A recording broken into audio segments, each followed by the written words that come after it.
never been before. It's the first time. It's just, I'm so glad that he's opening our minds to the reality around us. The world's got a lot of problems at the moment. I think even the people who are taking news from the main media are aware of a lot of problems out there. And the real way that we can solve them is by opening up awareness. And things like this event are going to do that. A friend of mine died of having swine flu vaccine recently. So I want to help as many people realise that you know, this world that we're living is not what we thought it is, and it's quite important that we get the word out. I do believe there is an evil cabal who are interested in power, money and control, and I have a lot of respect for David for not being scared and speaking out against it. I admire him. I think he's very brave. I just want to see him doing his thing. I want David to tell us all, man. You know, I want him to talk about the moon being a spaceship. I want him to talk about the future, which he's so positive about. You know, with what's coming and how humanity is going to remember who it is. You know, and see that fork in the road where we actually stop believing all the mainstream education and media and start to wake up to the true magnitude of who we are and how we create reality. You know.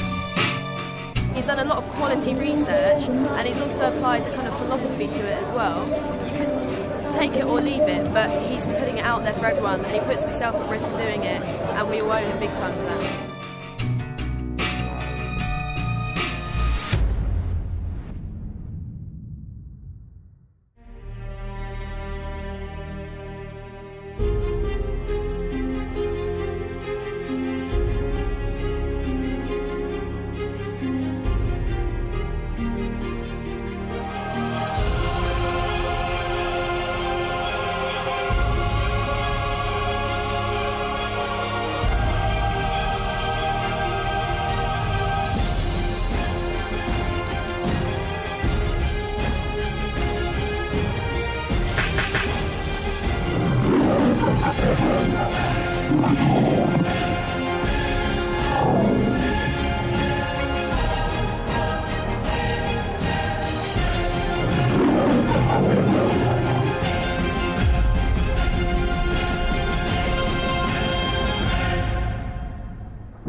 Ladies and gentlemen, David ICKE.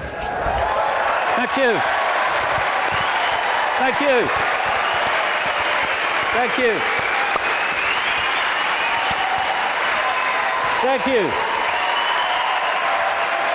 Whoa. Thank you. Thank you.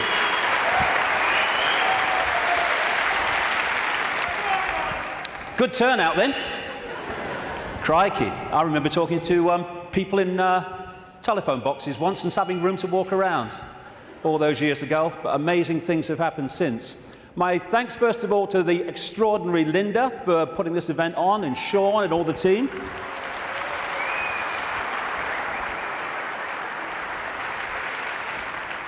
And my God, it's 20 years since my head blew off. 20 years on, I hope I've contributed one thing, and that is to let people realize that if you believe in something, if you keep putting one foot in front of the other and don't get caught in defending yourself or feeling sorry for yourself or falling for the fear that what other people think of you because you're saying something that's different, then if you keep putting that one foot in front of the other, you get somewhere. It's when you stop that everything stops. And if we believe in what we are saying, and what we're saying has validity, then eventually it will be shown to be so. But that process only plays out if we keep walking. And you realize over 20 years that whatever people are saying about you today, they'll say something else tomorrow, so don't get caught up in what they're saying today, whatever today is. Because the fear of what other people think is the state of perception that stops people making a difference. Because you can only make a difference in a world of uniformity if you operate outside that uniformity, and that's always going to get you laughter, it's always going to get you ridicule and condemnation. And we either want to make a difference and we take that on and say whatever, or we don't, in which case nothing changes. And when I look back at this last 20 years, I can see very clearly in my life what happens to all of us.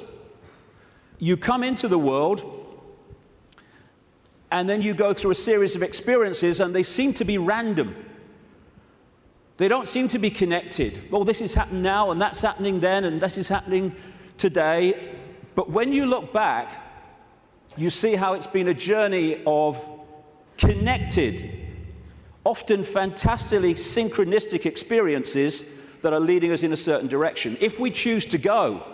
If we don't choose to go, then we just run on the spot, which is where most of humanity is because of the way the system is structured. So when I look at the different aspects of my life, I see the chain of events that's led to now. I mean, this was me when I came into the world. I was bloody happy to be here, I was. Mom, Earth's a shitty place, I want to go home. And I felt like that as a kid, to be honest. But then my life unfolded, and I became a professional footballer. Have you seen them teeth? When I saw that bloody picture, I've seen them teeth. Last time I saw a set of teeth like that, it was winning the Grand National. But the football side of it, which just seemed to be, I want to be a footballer. Actually, because I ended up playing professional football with rheumatoid arthritis, not recommended, by the way, I had an iron will to keep going whatever. And my goodness me, that came in quite handy a few years later. Then I went into television. What a bloody poser, look at him. I don't know, he should curl my hair then, you know. And thank you. It's been a long time since anyone did that to me. In fact, that's the first time, I think. And what that did was show me the inside of the media, shite, and also gave me a public profile which was going to lead to something later that wouldn't be ignored, although at the time I wish it was being ignored. And then I went into politics, you can call Green Party politics, and I saw politics from the inside, how it's just a game, how it's irrelevant to human life, and how people who were fighting with each other in the public arena weren't doing anything but that behind the scenes. And then, bang, 1990. For a year before 1990, when I was still in the Green Party, I felt this presence around me. Even when I was in a room alone, or especially then, I felt this presence around me, like I wasn't alone. And this went on for the best part, like I say, of a year. And it got more and more powerful, more and more tangible. Long story short, I tell the story in the books. I went by a series of synchronistic chances to see a psychic. Never seen one in my life before. And I just wanted to go along. I told her I wanted hands-on healing for my arthritis, which was true. But the real reason was, would she pick up what was around me? And I went for a couple of times, and it was hands-on healing, very nice. Betty Shine, nice lady. And then the third time, she starts giving me this stuff. Ooh, this is powerful, she says. I've got to close my eyes for this one. And in 1990, out came all this stuff. I'm presenting the snooker at the time. You know, I'm with the BBC still, and out came all this stuff. I was going to go out on a world stage. I was going to reveal great secrets. And basically, there was a shadow across the world that had to be lifted. There was a story that had to be told. And I was going to tell it, which, when I'm sitting with my bum on that little bench next to her in her healing room, sounded complete bloody craziness. But it's unfolded. And it's unfolded very quickly after that, where my life started to change. And I started to come across information that was pushing me in a certain direction.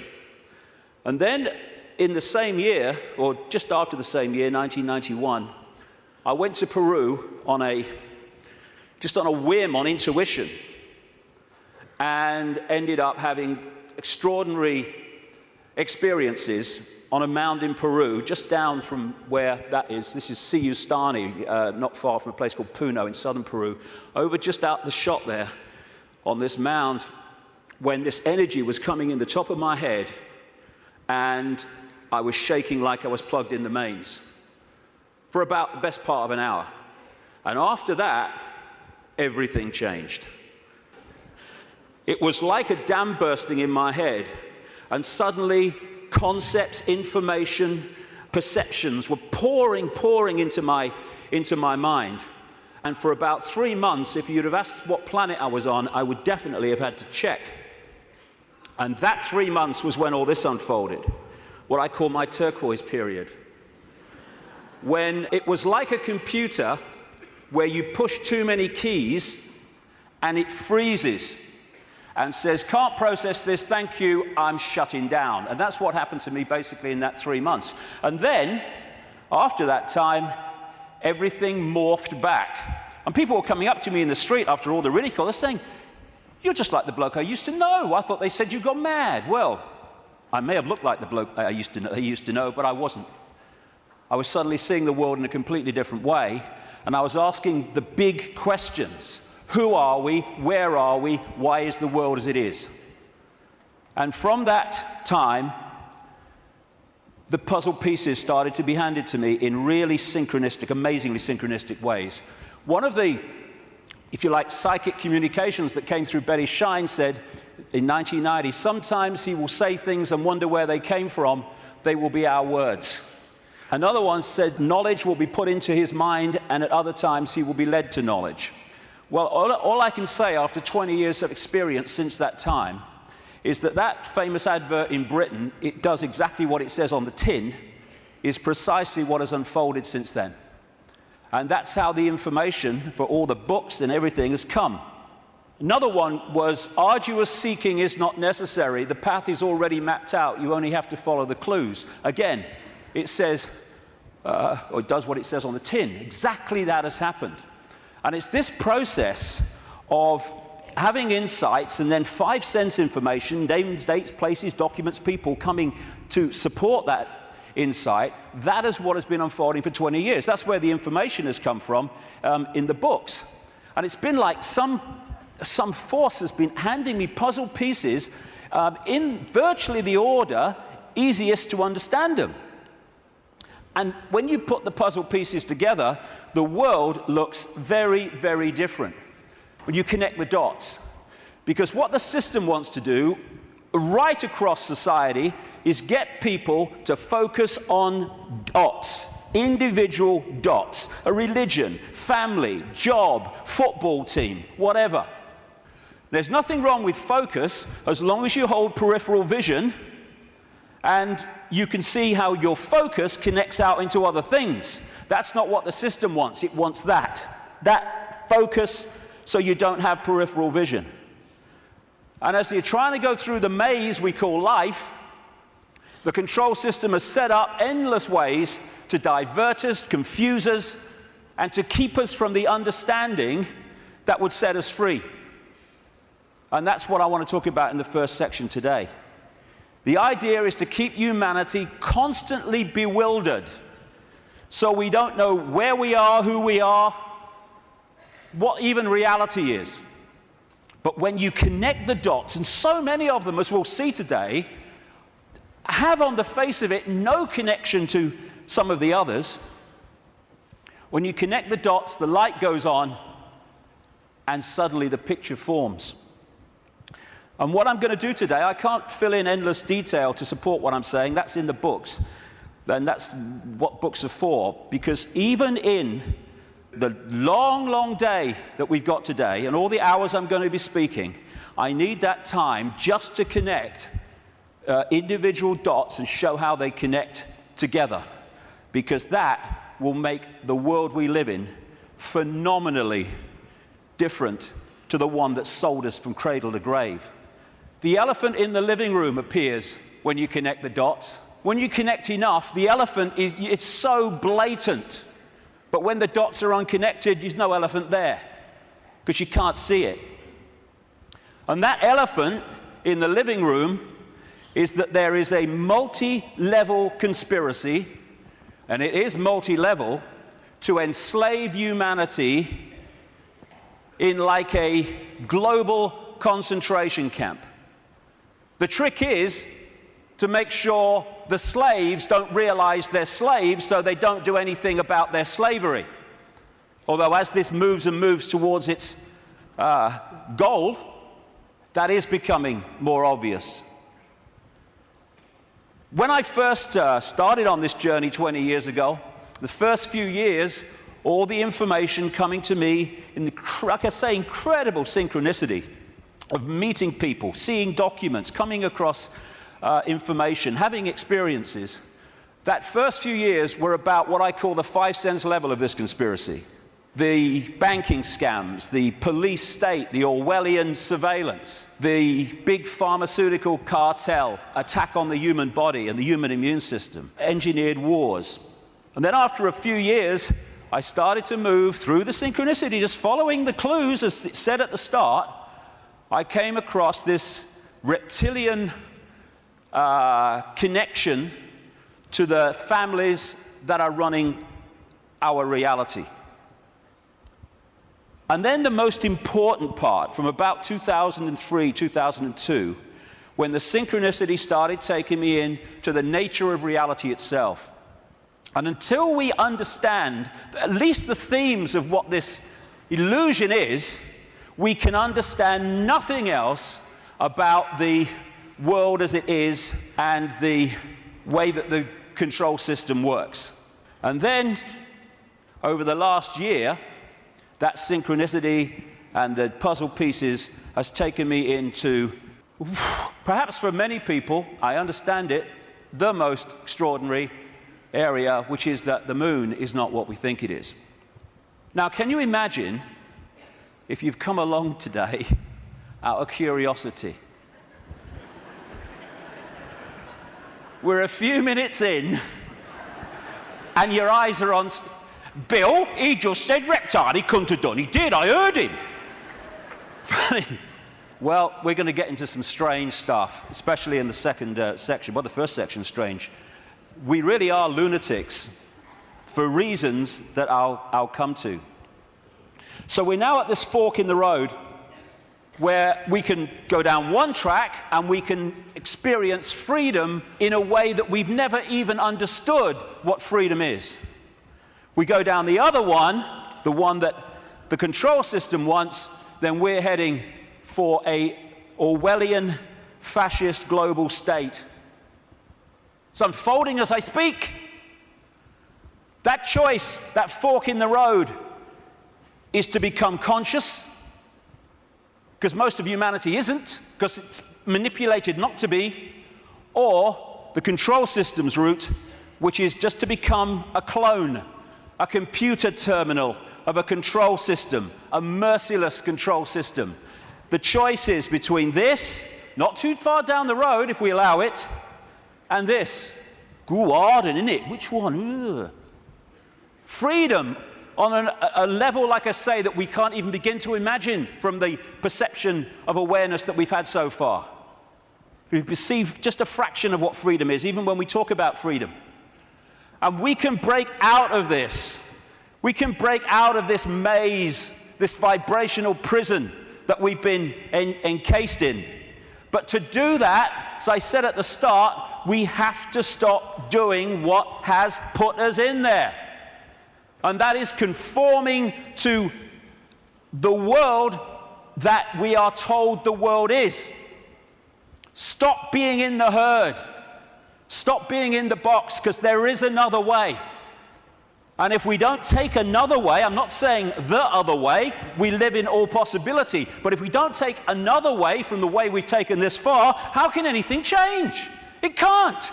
If you always do what you've always done, you'll always get what you've always got. Real simple. And we don't have to all be the same. You can look the other way. You don't have to be a faceless person in a faceless crowd. It's not compulsory. You can express your uniqueness. You don't have to do what everybody else does just because they do it and we're frightened of conforming. And sometimes the choice of not conforming can actually save us a lot of grief. And it will in the next few years. You don't have to swim with the tide. You can swim the other way. It's possible. You were born an original. Don't die a copy. But how many people do? Because they fear not being like everyone else is because of the comeback from those people.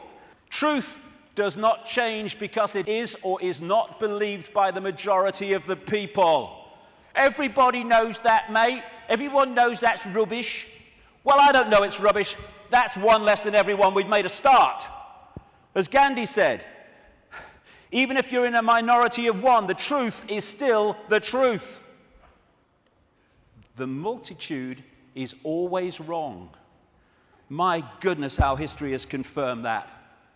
And this is the stadium on which it all plays out, the human mind. You cannot control billions of people physically. You can in certain small areas, yes, with your tanks and your bloody tasers and all that rubbish, but you can't do it to 7 billion. You have to control the way they perceive themselves and the world, and therefore through that make them behave the way you want them to.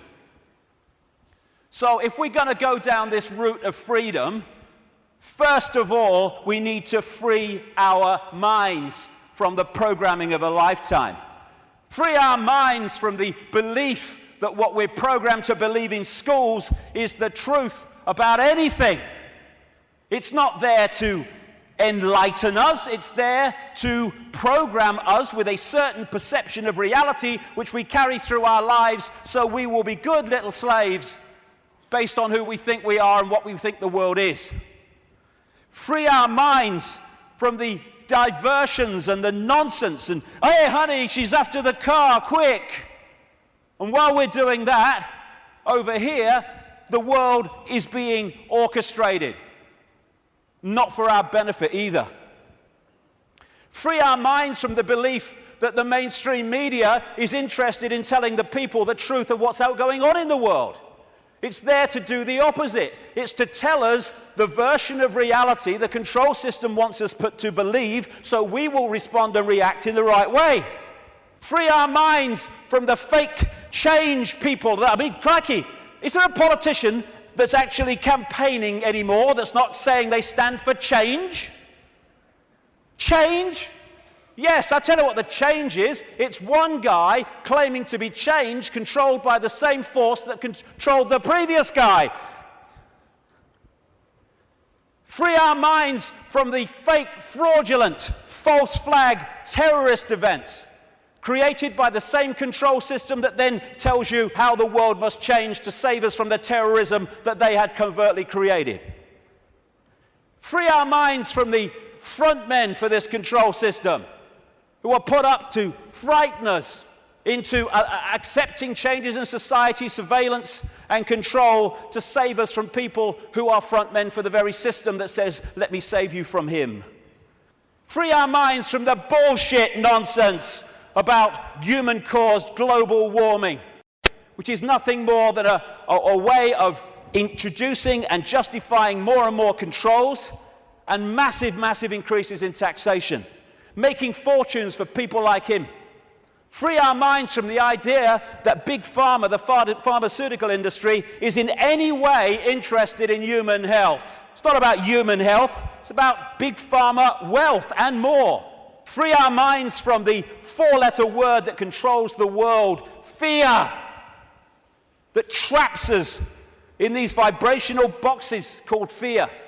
And free our minds, more than anything else, from the idea that we are Charlie Jones or Ethel Smith. We're just Joe Public. We've got no power.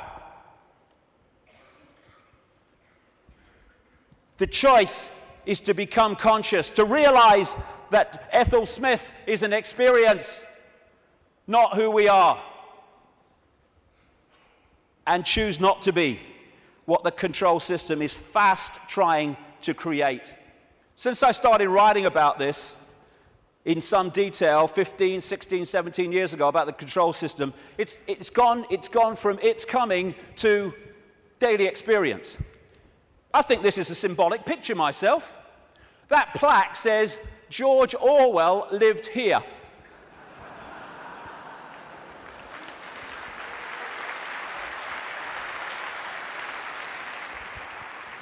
We've got peaceful demonstrations in America being scattered by excruciatingly painful sound technology. The microchip agenda's moving on. The sky's full of chemtrails and all the stuff that's in them. The food we are given to eat, if we choose to eat it, is full of chemical cocktails that are destabilizing our ability to think straight and be emotionally stable. And they're targeting the children more than anyone because they're the ones that are supposed to live most of their lives in this control system. They bloody won't, as I'll get to later, but they're trying.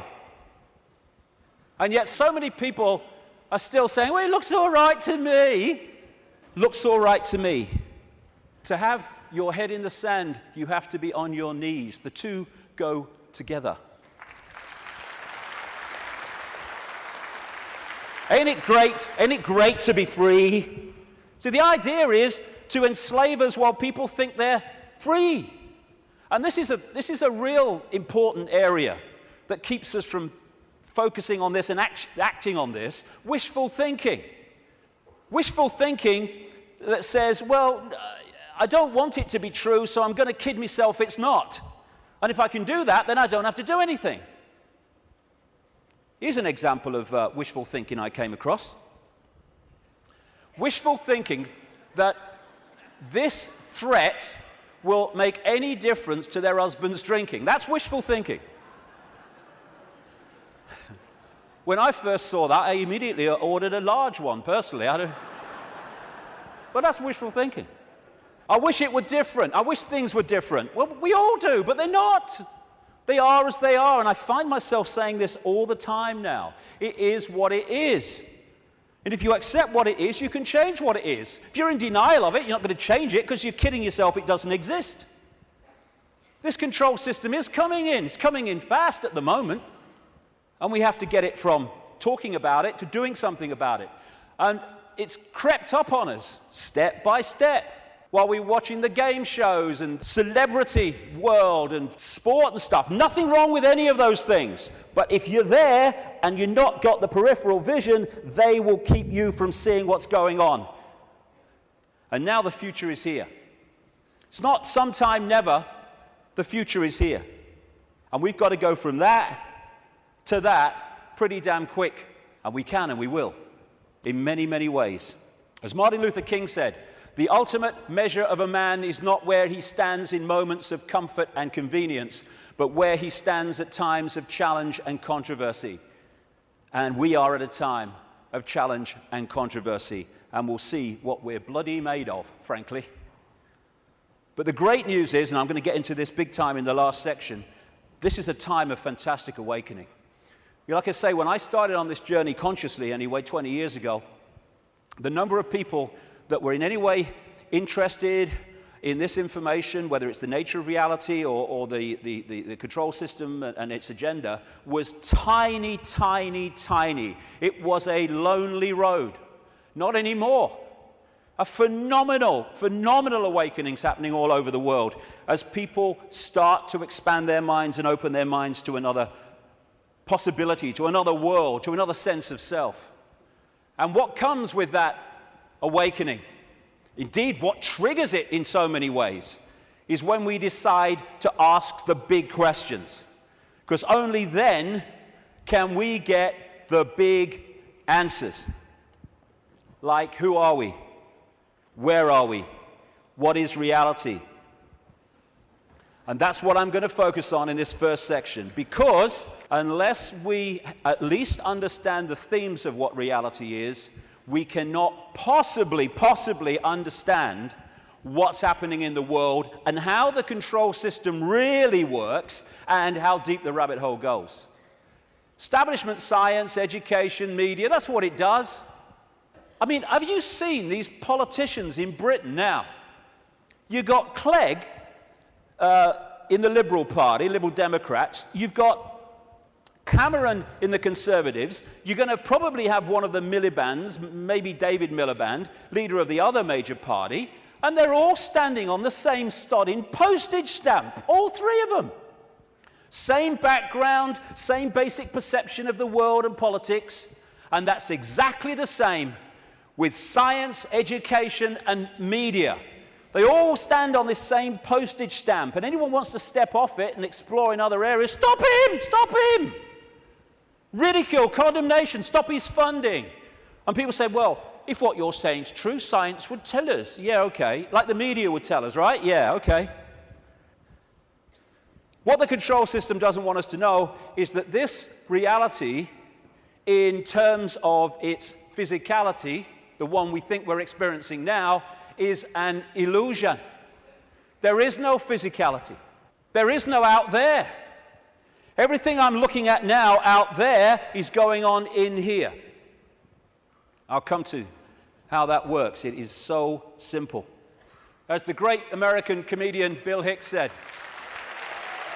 great man. All matter is merely energy condensed to a slow vibration. We're all one consciousness experiencing itself subjectively. There's no such thing as death. Life is only a dream, and we are the imagination of ourselves. And that's the control system's bottom line, manipulating our imagination of self. You can trick the brain into seeing things that aren't there. These are pictures of paintings, etc., on the flat surface, the flat road, the flat pavement. And yet you can trick the brain into reading them as three-dimensional. That's on a flat pavement. So's that. Is that a woman's face, or is it a flower and a butterfly? Very easy to trick the brain to decode reality in a certain way. For instance, is this a man and a hand, or is it a Mexican, a woman, a bush, and a dog? Depends how you decode it. And the control system, en masse, is manipulating 24/7 the way that we decode reality, so we decode it in line with what suits the control system. As Einstein said, reality is an illusion, albeit a persistent one. And the reason it's persistent is because we live in a virtual reality universe. A fantastically expanded, advanced version of a gigantic computer game. And the analogies go one after the other. Today, it's much easier to talk about reality because technology is starting to mirror the very reality that we're experiencing. It's getting closer and closer to real, and the projection is that not too long from now, they will have computer games which you could hardly tell the difference between that and this. We're having training simulations and flying simulations. They're in some hospitals using virtual reality images to show patients when their burns are being treated, and they show them pictures of very cold images, and the brain decodes that and cools the skin down. And when you look at these advanced virtual reality technologies, what are they doing? They're just hijacking the way the five senses work anyway. They're using the eyes, they're using through these gloves, the sense of touch and all the rest of it, and they are feeding information, digital information, to the brain and tricking it to believe that something's going on which is not. And that's how the control system works.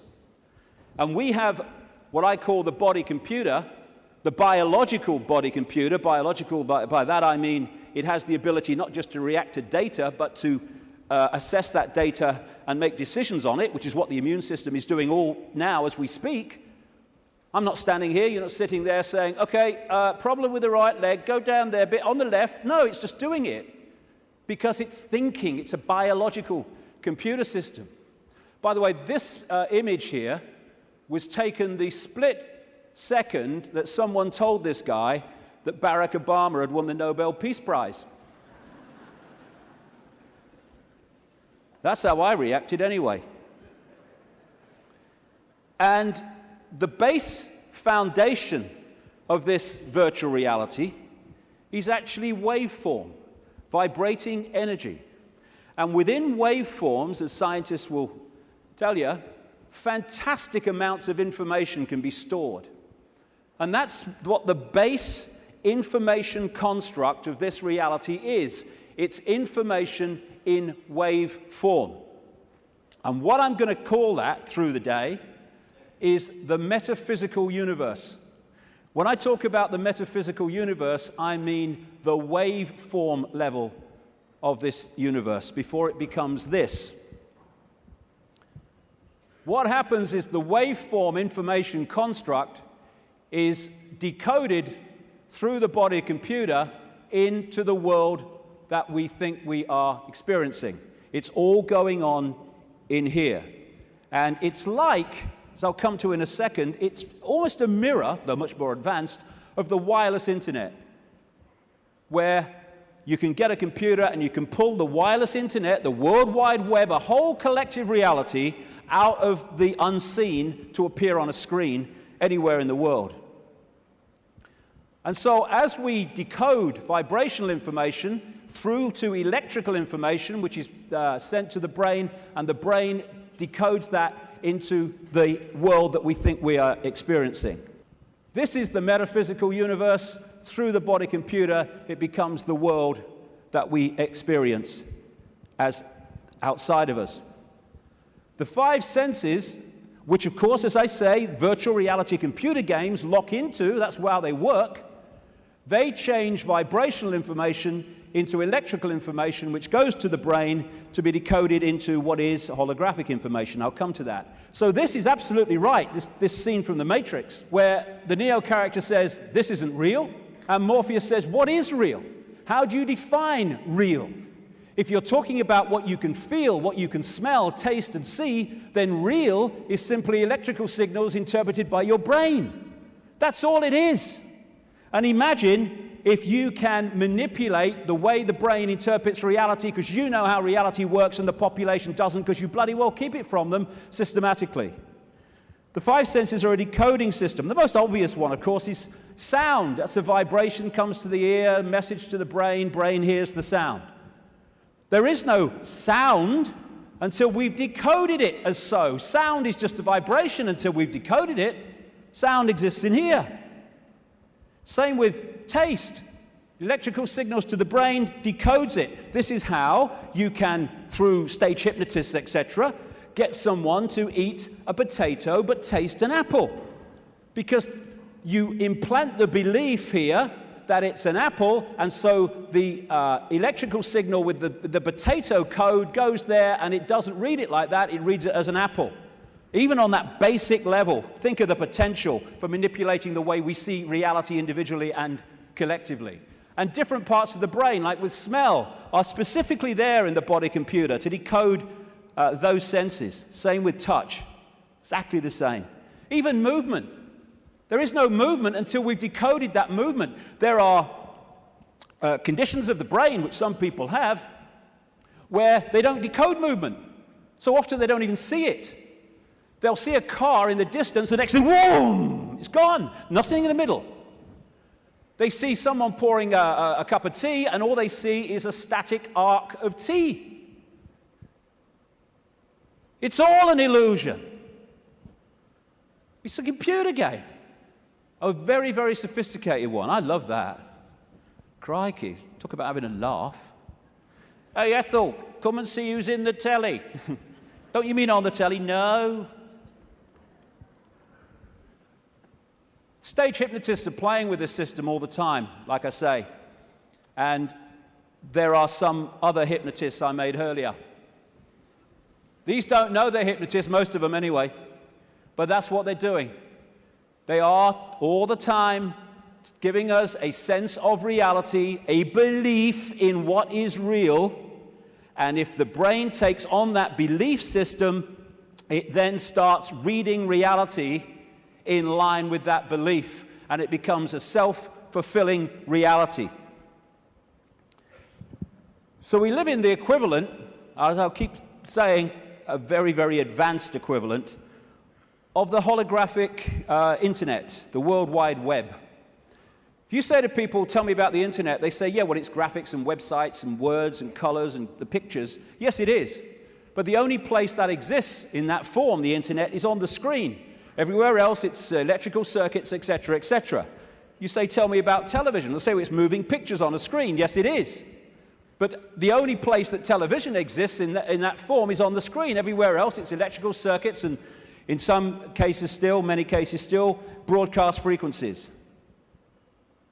And we live in what I call the cosmic internet, where information in the energy around us, I'll come to where it comes from in a minute, is then pulled out of the unseen. Just as these guys sitting out in the open, no wires, no connections, they are pulling the unseen out onto the computer screen. And if you think of it, because people say, well, if you're creating your own reality in your head and all that stuff, why do we all see the same stage? Why do we all see the same car? Well, when you log on the internet in South Africa or Australia or London or America or anywhere, apart from places like China, you log on to the very same collective reality as everywhere else, everywhere in the world. You might choose to go to this website, and if you go to this website, the guy in South Africa could go to the same website that you're on and see the same thing, because it's a collective reality. What happens is that we then decide, do we like this website? What do we think of it? Do I want to go there or do I want to go there?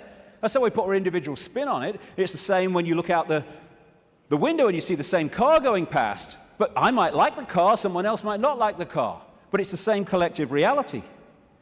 And the body computer is pulling this reality out of the unseen, just like those laptops. And so you've got in the Matrix movie that scene where he says, the Matrix is everywhere. It is all around us, even now in this very room. You can see it when you look out of your window or you turn on your television. You can feel it when you go to work, when you go to church, when you pay your taxes. It is the world that has been pulled over your eyes to blind you from the truth. What truth? That you are a slave, Neo. Like everyone else, you were born into bondage, born into a prison that you cannot smell or taste or touch, a prison for your mind. I'll get into the nature of that prison in the second section. So what is this universe? It's information. And it's information decoding information. Just as you put a computer disk in a computer, it's information. The information encoded in the computer then reads the information on the disk. That's what we're doing. And that way, we manifest this apparently out there reality. We too, the so-called human body, is energetic, non-physical in its base form. But when it comes through the decoding system, it becomes the world that we think we're experiencing outside of us. It seems to be outside of us. I'll grant you, my God, I look out here, it looks to be outside of me, but it's inside of us. We are creating it through the decoding system in our heads. Now, I'll go into this area in the new book. What I'm saying is that, well, I'm not saying this, scientists are now saying this. At the center of this galaxy is a massive black hole, and the increasing thinking is, and I would say it fits perfectly, is that there is a giant black hole at the center of every galaxy. What I'm saying is these black holes resonate the base information or the base vibrational frequency of this virtual reality universe. And they interact with what we call the suns. In this case, our sun in this solar system, but of course there's suns all over the place. I'm saying that this vibration triggers from the suns, depending on its vibrational state, because it changes, and that answers a lot of things, as I'll come to shortly. It triggers information of certain kinds being transmitted by the sun, suns in general, in the form of photons. Photons are the base unit of what we call light and other forms of electromagnetic radiation. They carry information. These photons being generated out of the suns, triggered by this vibrational base frequency coming from the black holes, create the cosmic wireless internet within our reality. And that's what we are decoding The Earth decodes it. It's photon energy, photon information that is passing through the Earth energy grid. It is photon information, what the Chinese in their acupuncture disciplines call qi. That qi is actually photon energy. It is information, which the body computer then is decoding into this collective reality. And just like on the internet, where you can see information and receive it, but you can also post information, so we're interacting with this virtual reality universe and changing it subtly as we put our unique spin on things. And we're creating that world that I keep talking about. Now, some scientists over the years have postulated that this physical world only exists when it's observed. I agree. Why? Because of this.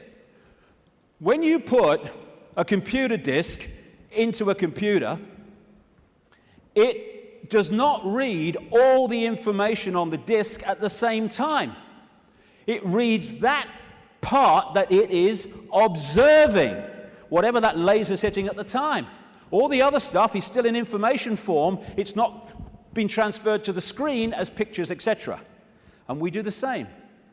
When we observe, decode, then we bring it into this reality. But without that, this is just the base vibrational metaphysical universe, which is the basis of all of it. Then no light gets in the brain. So how do we see light? How can I look at that light and see it? No light ever gets in the brain because the brain's decoding information into that light. So when you see things like in the Matrix movies, those lines like, there is no spoon. It is not the spoon that bends, it is only yourself. Exactly. Because the only place the spoon exists in physical form is in here. And you bend it by bending the way you decode reality. Miracles are simply overcoming the programming of what's possible and not possible. You know, we are, of course, programmed to believe that when you walk through fire, you get burned. And if you walk through fire or hot coals with that belief, that decoding state, you'll burn your bloody feet. But as so many people have shown, if you can go into another state of consciousness and override that, you can walk across hot coals and not feel a thing. Why? Because an illusion cannot burn an illusion unless you believe it can. There are no miracles. There's just understanding how to manifest all possibility. And that understanding comes from the fact that we acknowledge, we understand that we are consciousness. Disembodied, no form awareness, having an experience. Like a Central American shaman said, we are perceivers, we are awareness, we are not objects, we have no solidity. We, or rather our reason, forget this, and thus we entrap the totality of ourselves in a vicious circle from which we rarely emerge in our lifetime. And that vicious circle is what the control system wants to keep us in, because then we're controllable. If we understand who we really are, what we really are, it's impossible to control by a bunch of control freaks. The body is the way our awareness experiences this reality.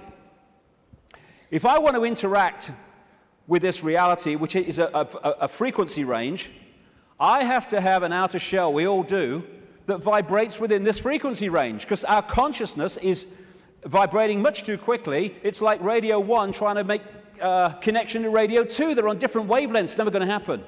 So we take on this outer projection we call a body, and therefore I can pick this up and interact with this reality. What the control system wants us to do is to believe that that projection, that vehicle to experience this reality is who we are, because then we go from, I am all that is, has been, and ever will be, I'm Charlie Smith, I'm Ethel Jones, I've got no power. It's the whole bottom line of it. We say I'm going on the internet. We don't go on the internet. The computer goes on the internet, and we observe the internet through the computer. And our mind-body is the vehicle to experience this reality. That goes on the internet. Consciousness, the real us, observes, just like the World Wide Web, observes the internet through that vehicle. And like I say, the idea is to get us to think that we're that and not that. I had a vision when I was sitting in the bath a couple of years ago now, maybe. And I've asked my great friend, the brilliant Neil Haig, to knock this up from what I saw. I'm sitting in my bath, and I saw billowing energy, yellow, kind of white-yellow energy. And I took that immediately to be consciousness. Then an eye appeared in the energy, the consciousness, and then a telescope appeared. At the end of the telescope was this reality, the Earth, the solar system, whatever. The last movement was for the telescope to morph into a human body. And that was so profound in the sense of that's how it works. And because of the limitations of this focus, we see ourselves, if we don't stay in contact with that, in very limited terms. Death is just putting the telescope down. Well, I've had enough of that. Earth's a shitty place. Hello, all right, I'm back. You never went away. The computer's here. We are observing through the computer. And I want to make the difference, because this will go through the day, the difference between consciousness and what I call the mind. Everything is the same energy in the end, because it's just one unified awareness I call the infinite. But it takes different expressions. Consciousness is the ocean.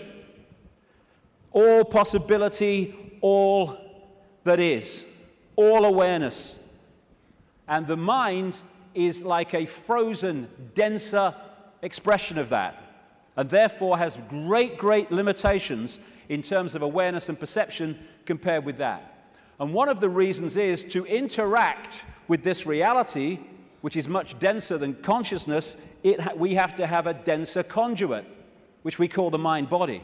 Therefore, it has to be more limited than consciousness itself. This guy, Ramana Maharshi, a man who lived in India and meditated for most of his life on a mountain in India. I've actually been there.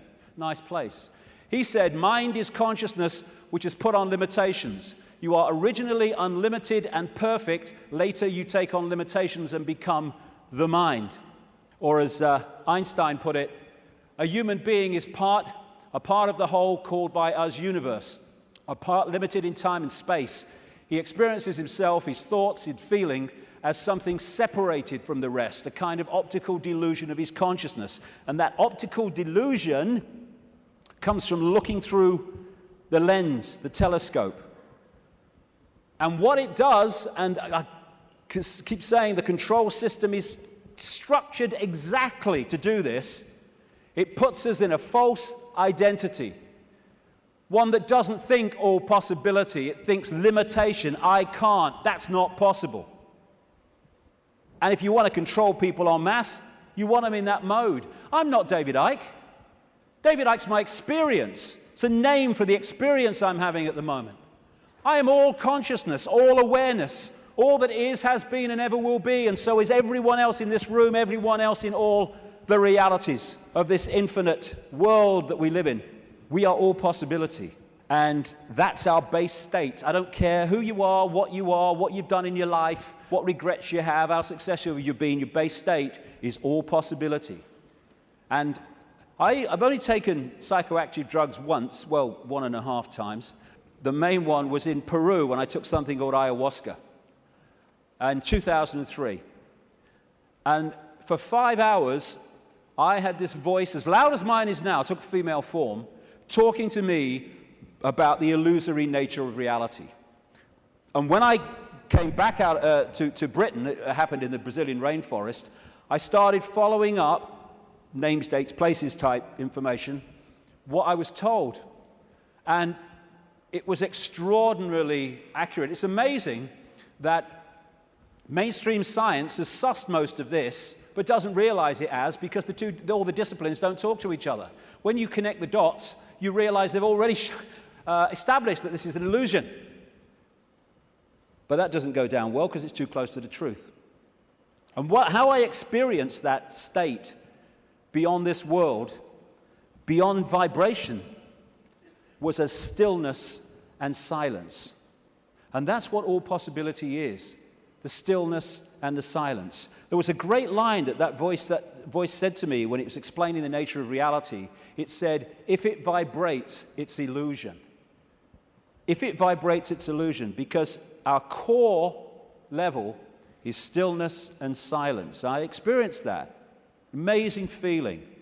There are no negative emotions, there's no fear, there's no worry about not making the rent and all this stuff. They've all gone in that realm. And people think of nothing. All that is, has been, whatever can be. That's all potential, all knowing. And everywhere and nowhere. People think that's a paradox. You can't be everywhere and nowhere, but you can in all possibility. In all possibility, everything is possible. So everywhere is nowhere. Nowhere is everywhere. Everything and nothing. Again, not a paradox. All possibility is everything and nothing. And as I was saying, we think of nothing as nothing's there. There is nothing. But within the nothing, within the silence, is everything. Within the silence, for instance, is all possibility. And then when I start talking, I have pulled one possibility out of all possibility, which is manifest as vibration, my voice. And then I stop. It goes back into all possibility. We don't think that this building is defined by the nothing. We think it's defined by the something. But the something is only there, and this building is only in its form because of the no thing, apparently no thing, in between what we perceive as the something. The silence this is why when people are in silence, they go somewhere else. And so many people are frightened of the silence. Get in the car, whack the record on, get in home, put the telly on, noise, hold you in 5 sense reality. When people go into the silence, that's when they get their insights, because they're accessing other levels of themselves beyond the 5 senses.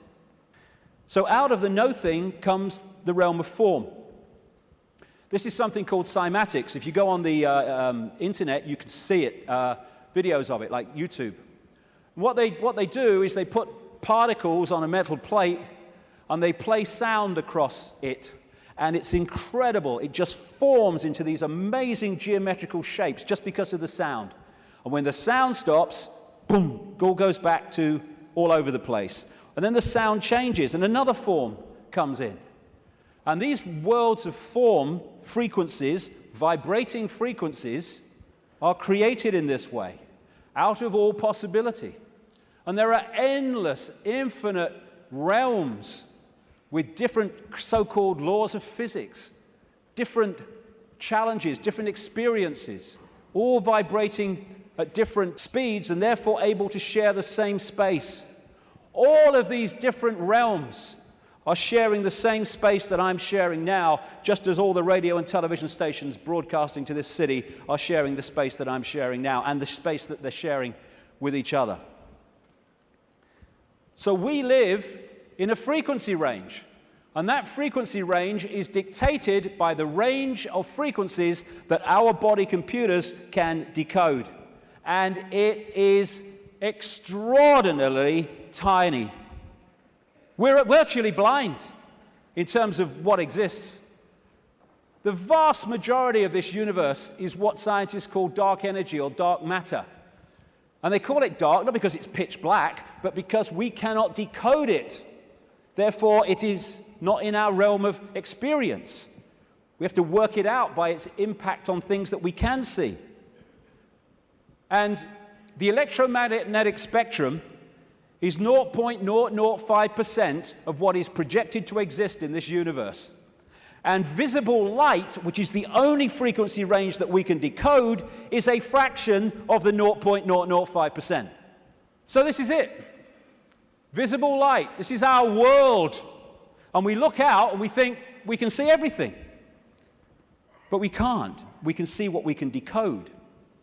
And therefore, we operate within a dimension, we might call it, and it's penetrated by other dimensions, which allows those other dimensions to interact with ours, which I'm going to get to in the second section, because that is fundamental to the control system. What we're doing is we are putting our focus of attention into this reality through the body computer, and therefore this seems to be the only world that exists. But the space we're occupying is teeming with life of endless varieties. So if we come into this world of mind and we hold a connection to consciousness, we are in this world physically and we can experience this. We're going to go to the pub, yeah, let's have a beer with you, yeah. But we're not of this world in terms of the point of observation. We are in this world, but we're observing it from here. We can see things here that this can't see. And that's why the control system has to keep us here. And a structured society to make that happen.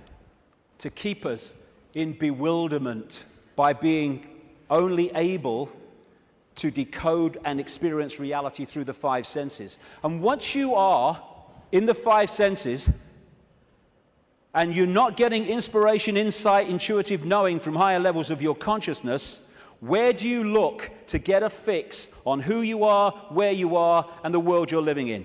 There. And who controls that? The control system that controls the media, politics, education, science. The idea is isolate us in the five senses, isolate us in body-mind, and then program the body-mind to see the world that suits the control system. Time and space are just information within the metaphysical universe fabric, the vibrational fabric, which we then decode into what appears to be time and space. There is no time and space. When you put a disk in a computer, it's got information on it.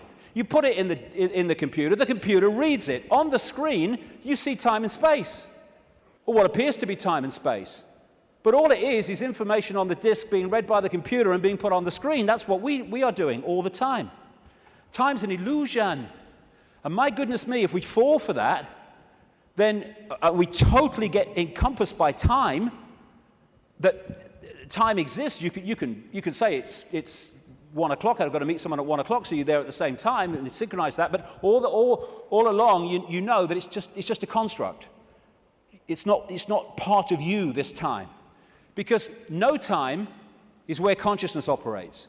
And if we operate completely connected to time, then by that very nature, we're going to disconnect from consciousness, which is on another level of perception. Our time is just crazy. You cross an invisible line in the ocean, you go into tomorrow, you go the other way, you go into yesterday. There is only the now. That's all there is. People say, no, there's the past and there's the future. Well, okay. When you think of the future, where are you? You're in the now. When you think of the past, memories, where are you? You're in the now. These are constructs. These are perceptions. They're not real. Only thing that's real is now. Everything happens in the now. And the only moment we can change anything is in the now. And if we get pulled into the past, all regret, I wish I had, oh, that woman in 1953, ooh.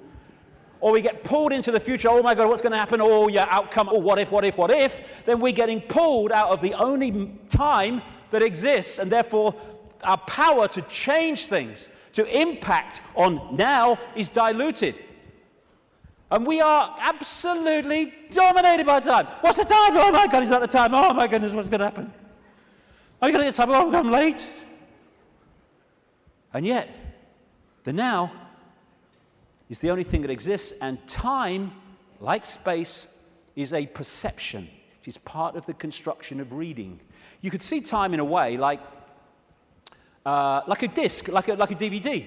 What you've seen in the film is your past, as you perceive the past. What you're looking at in the film at that moment you perceive as the present, and what you've yet to see in the film you perceive as the future. Yet all that information exists on that disc at the same time. Whip back a bit, you've gone into the past. Whip forward, you've gone into the future. And I've been talking for years about the time loop, as I call it. wrote a book with that title. And it's not really a loop, but it does can express itself like that in the play-out world of so-called physical reality. And we go round and round and round, and it comes back to the start. And we think we're going forward, but because we're only in it for a certain section, we think we're going forward. If we stayed with it, it will come basically back to the start. It's like a place of experience, and depending on what we wish to experience, depends on what part of the loop that we decide to experience.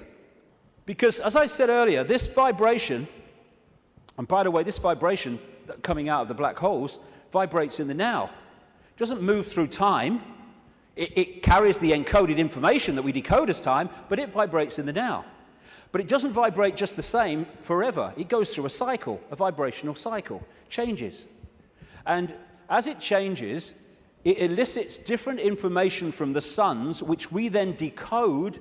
And as we do so, the world moves on, experience moves on through different epochs.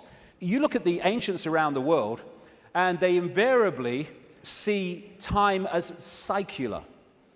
You have, of course, the famous yugas in Indian belief, Hindu belief, where the world goes through different cycles. You have a golden age when everything is expansive and everything's fully integrated and connected. And then you have other yugas which are suppressed, and you have control, and you do not have the expansive awareness that you had before. It's a different kind of experience. And so as this vibration changes, it takes this reality through a cycle and then comes back again. This is where all these yugas come in. And what happens is the left half of the brain particularly decodes this information, which is vibrating in the now. It decodes it into a sequence.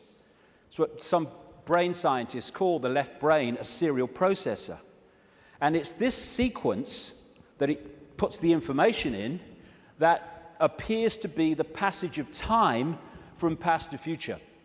The quicker it decodes it, the quicker time seems to move, the slower it decodes it the reverse. This is why, as Einstein said, if you're in the company of a beautiful woman, time can pass very quickly, but if you're in a dentist chair, it can pass very slowly, because your brain is decoding reality in a different way, putting it into a sequence in a different way. And so the time loop is actually just the decoding of this changing vibration, changing information. And again, if you can hold connection to out there, you can be in the world and not of it.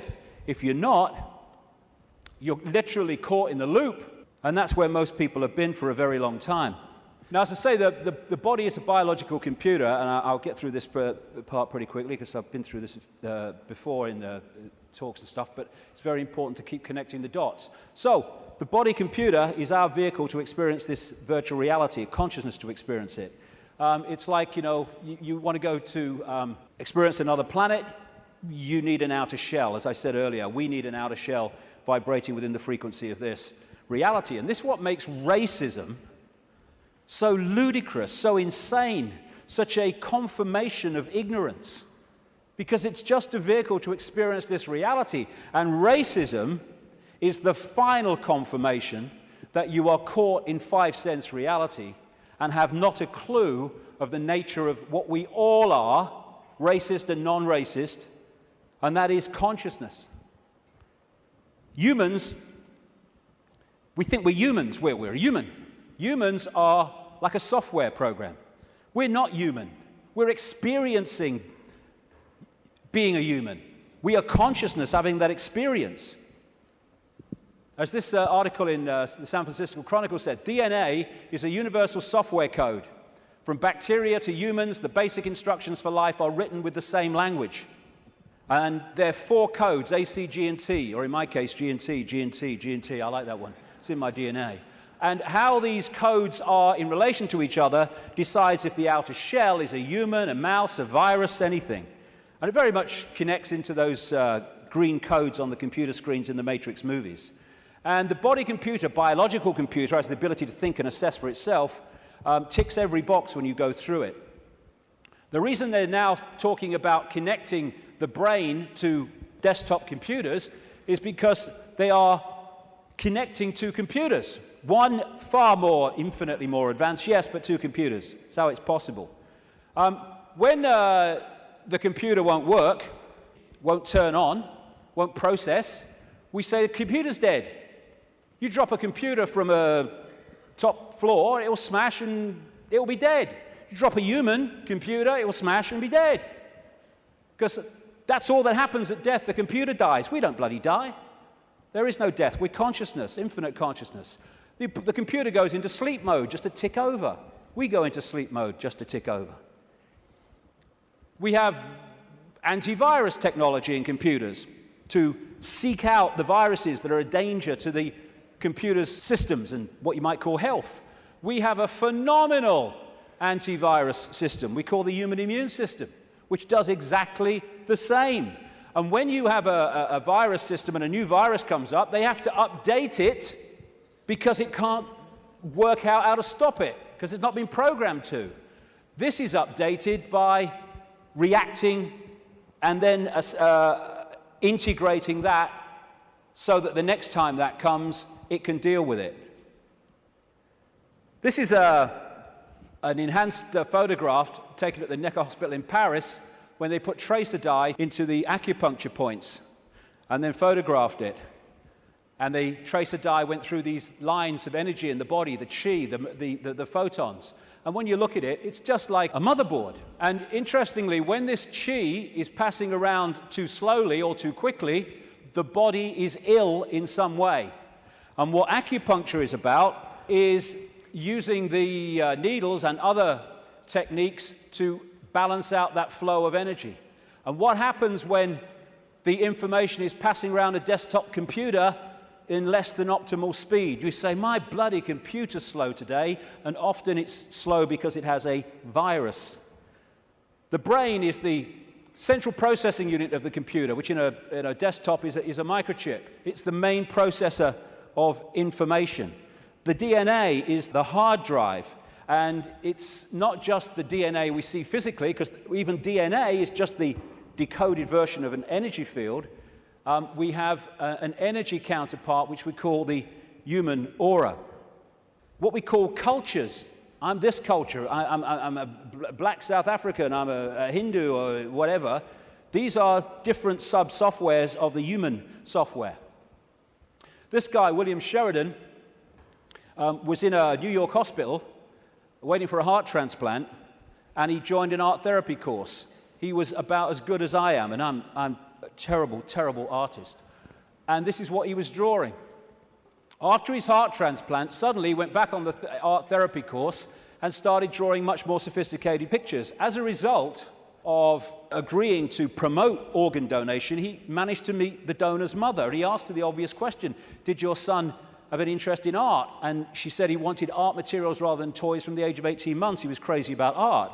And there have been many studies, some of them very extensive over the years, that have shown the incredible connection between people who've received hearts, lungs, and other organs from people and then taken on either and or their character traits or their abilities. Because what are they doing? They're downloading information from one computer to another. That's how it gets passed across. Credo Mutwa, the great Zulu shaman in South Africa, told me that in the days when they used to eat people in Africa, one of the golden rules was that you must heat the person to a certain temperature, otherwise if you eat them, you become them. Same principle. We are led to believe that what identifies us with the body and what identifies us with the body being us is whether we're a man or a woman. Again, being a man or a woman is not what we are, it's the experience we're having. How can we be a man and a woman, or how can that be what we are, when you can change from a man to a woman through chemical intervention? It's changing the nature of the computer through chemical intervention. Freaky the chicken, who was in the papers a few years ago, started out life as a hen, laying eggs, then had a massive, for some reason, explosion of testosterone, and became a cockerel. Started chasing the chickens, the hens, and crowing at dawn. Grew a comb. How can male or female be what we are when that can happen? It's an experience for consciousness which is neither male or female because it's all possibility. This is from the BBC website. Scientists have been able to take control of flies' brains to make females behave just like males. Researchers genetically modified the insects so that a group of brain cells that control sexual behavior could be switched on by a pulse of light. The team was able to get female fruit flies to produce a courtship song behavior usually only seen in males. Just so you manipulate the computer. Why do birds suddenly start singing together when the sun comes up? I mean, is there someone with a baton? Go! Why did Freaky the chicken start crowing at dawn when the testosterone came in? It's a program. It's the same with emotions, where we think the emotions of who we are. But you can fundamentally change your emotional state through drugs, through chemicals, through things like mercury. Mercury in fillings can change your personality. Can change your personality by drinking the shite in food and drink, these chemical cocktails. That's what's happening to so many kids. How can even emotions, as we know them, be what we are when chemicals can change the emotions that we have? It's to do with the way we decode reality.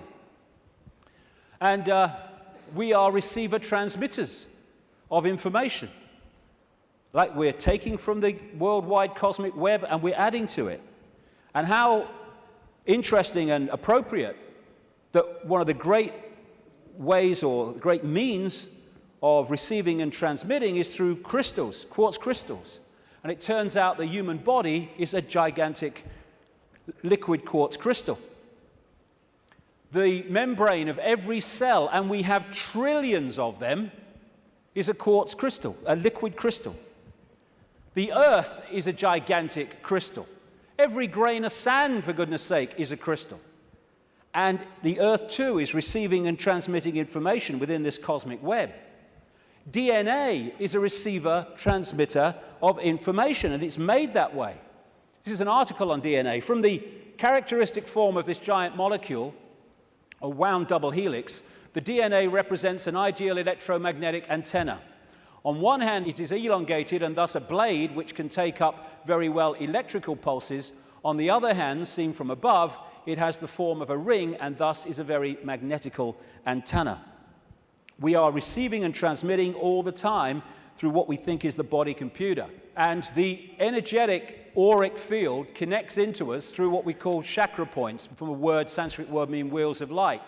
And these connect into what we call the physical body through the endocrine system of glands, two of which include the pituitary and the pineal gland, which together make up what we call the third eye. The ability to get out there through the sixth sense. It's like that Muse song says, if we could flick a switch and open your third eye, we would know that they'd never be afraid to die. Words to that effect. Exactly, because we'd be out there. Now, anything that can shut these down holds us in five-sense reality and stops us from breaking out into the greater self. That's where they want us, and that's where they've got so many people, the vast majority, in that state, in a false identity. The world looks so solid, I grant you, but it can't be. It can't be, even though it seems to be. And if you bang your head on the wall, again, like walking through the fire, believing you're going to get burned, bang, you'll bang your head. But it can't be, because the world is made up of atoms, and as quantum physicists have shown, atoms have no solidity. How can something which is basically empty space make up a solid world? It can't. The reason it appears to is because the information in the waveform metaphysical universe is decoded through into apparent solidity. Again, it's just the way we decode reality that gives it form. We take information from a disk, we put it on the screen, it seems to have time-space solidity. But it doesn't. It's just information being read, and that's exactly what's happening to us. The reason it appears solid and it appears three-dimensional is because we live in a holographic world.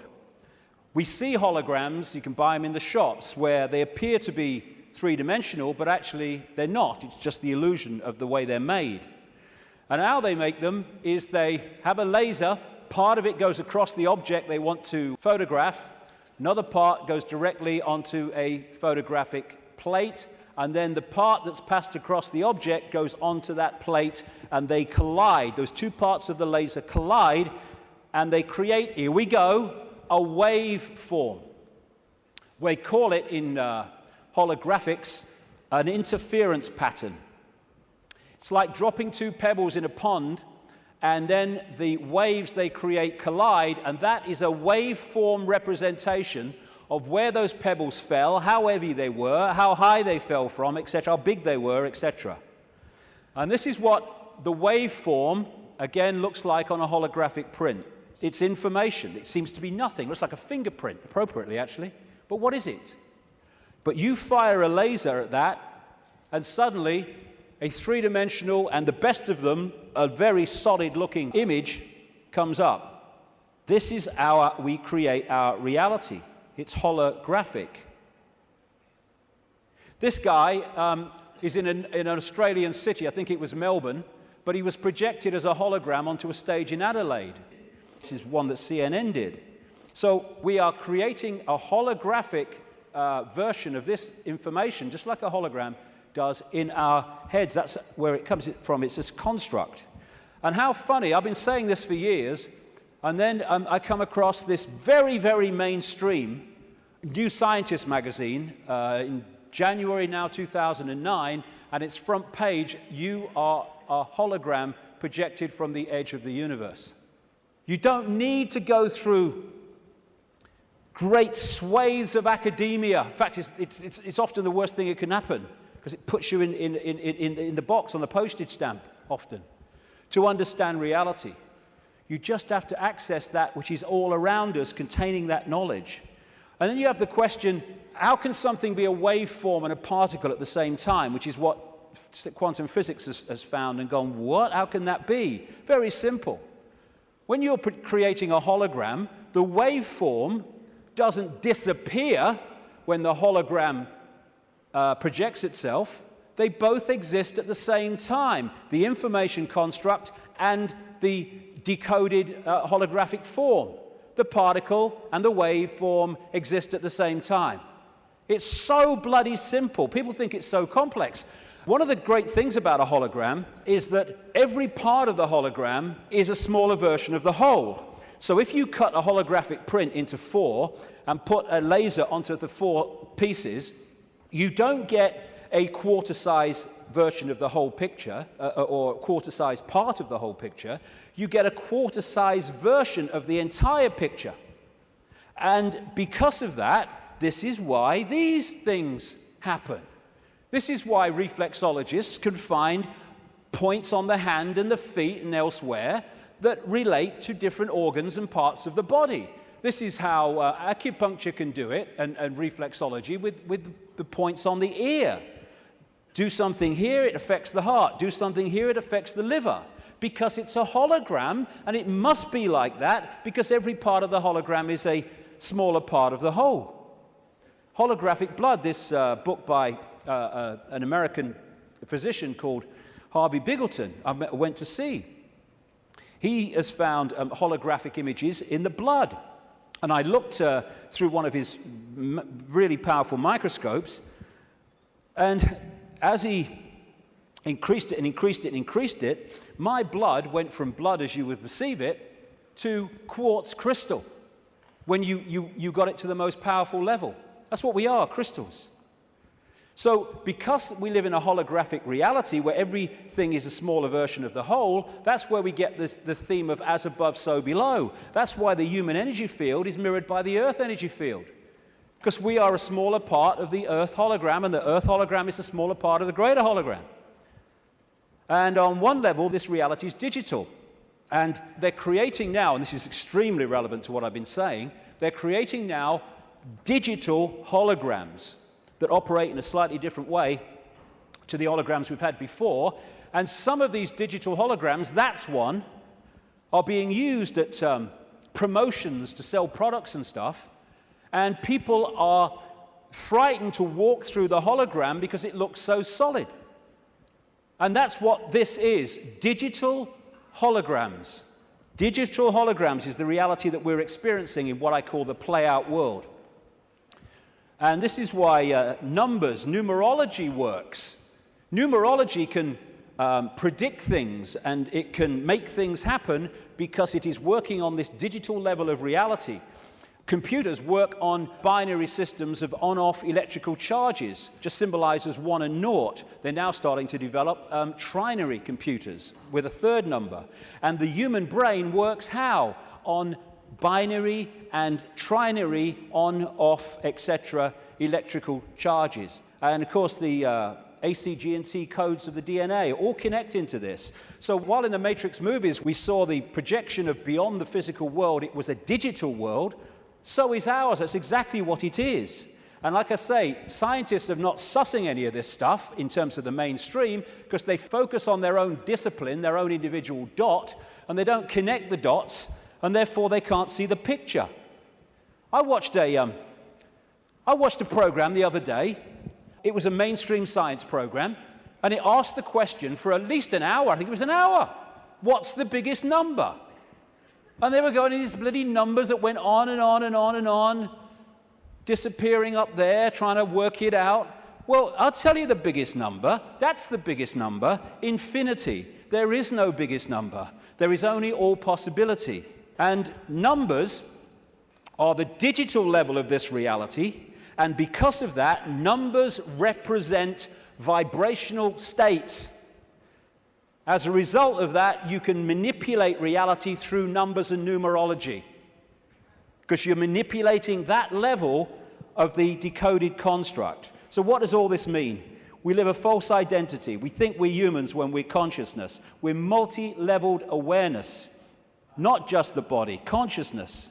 And some near-death experiences have experienced and then come back to tell the story of what they've experienced when they've been through. Sometimes they experience it as a tunnel and then come back when their body releases the consciousness for a short time.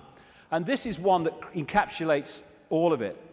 He said, everything from the beginning, my birth, my ancestors, my children, my wife, everything comes together simultaneously. I saw everything about me and about everyone who was around me. I saw everything they were thinking now, what they thought then, what was happening before, what was happening now. There is no time. There is no sequence of events, no such thing as limitation of distance, of period, of time, of place. I could be anywhere I wanted to be simultaneously. This body computer is what gives us the delusion of all those things. And I'll just finish on this bit. Key to holding us in servitude is to keep us in the left hemisphere of the brain. We have two, the right brain, the left brain, and we have a bridge called the corpus callosum, which bridges the two and should pass information between the two.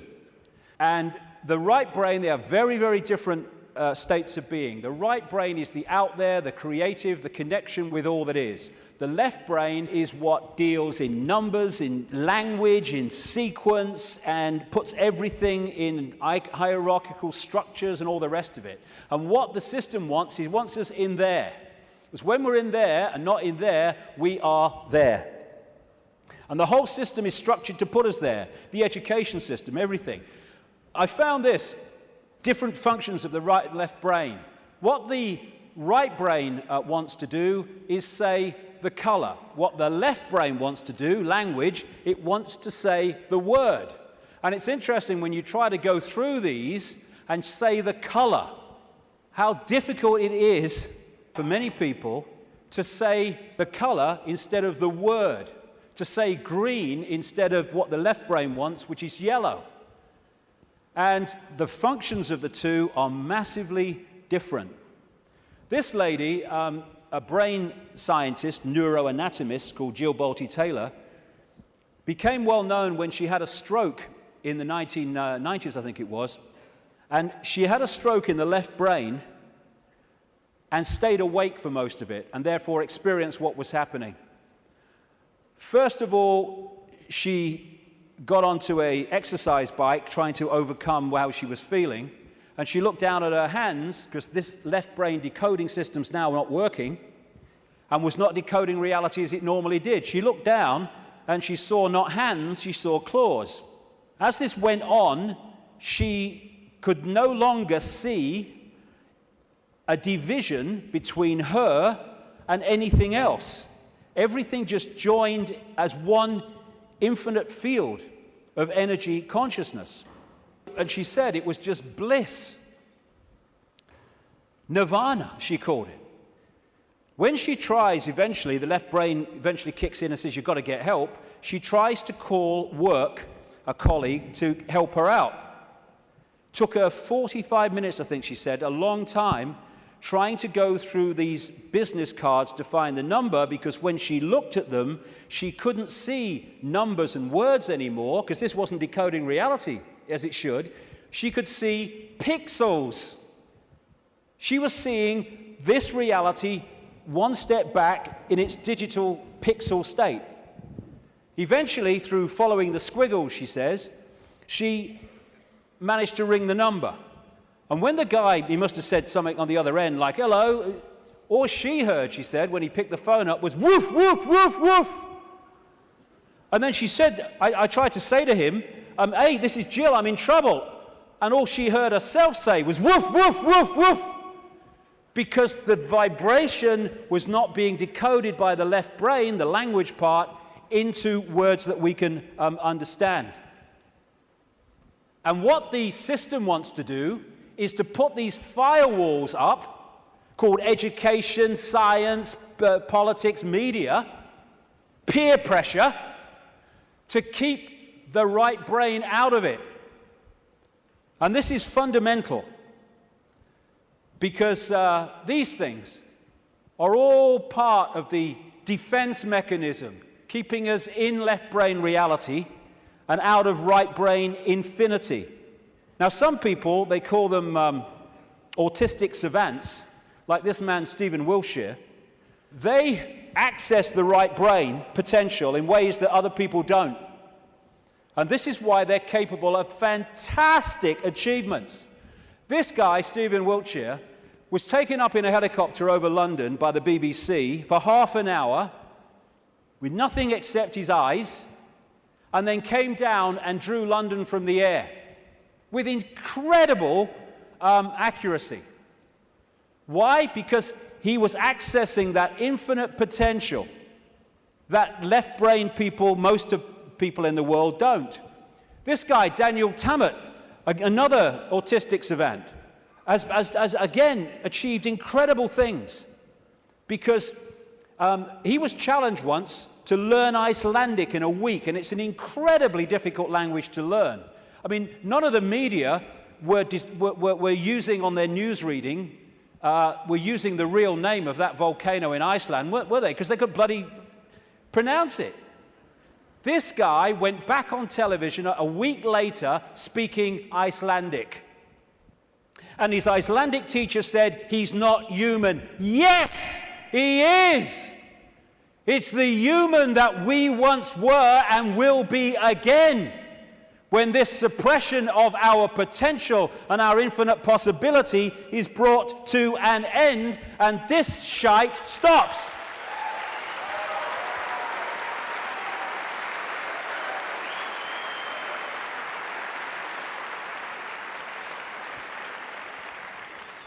We worship the intellect. Oh, he's got a great mind. Oh, he did this at Oxford. Oh, he's gone to Harvard. Mind is such a low level of awareness.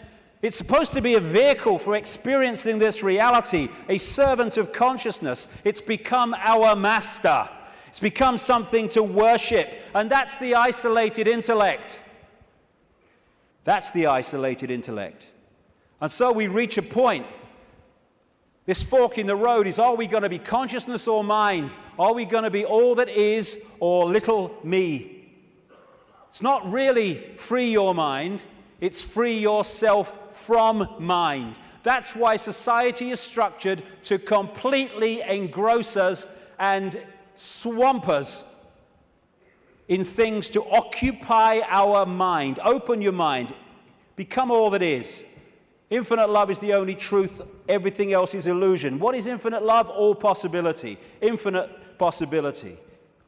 Choice between the head, thinking, intellect, and the heart, knowing, wider consciousness. Then we start to access this wider information and see the world from a completely different level. We then start to access, once we get out of mind, all these other realities that are there to be accessed and perceived and to glean insight and information from, that have been denied by being encloseted and enclosed in mind.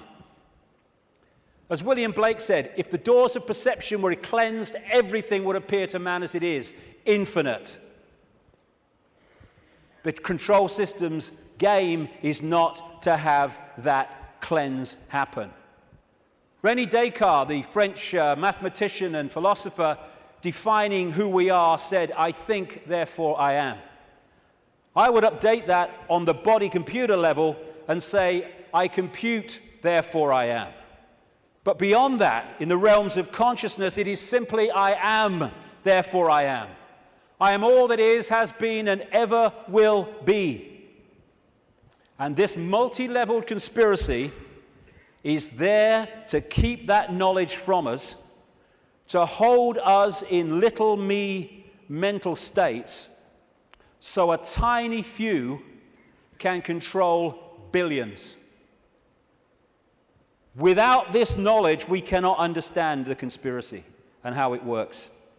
And the question is, who's behind it? See, they're hiding already. Who's behind it? And that's what we'll get to in the next section, which will start in 10 minutes. Thank you very much. Thank you.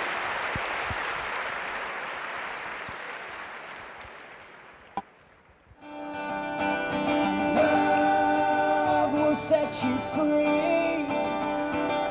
Love will set us free.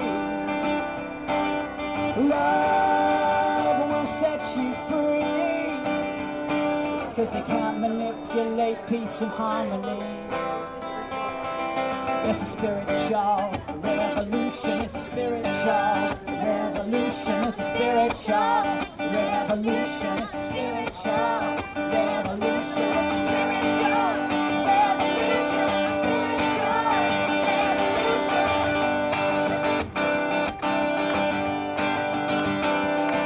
It's a spiritual revolution. It's all part of your evolution. Your fate is still unknown.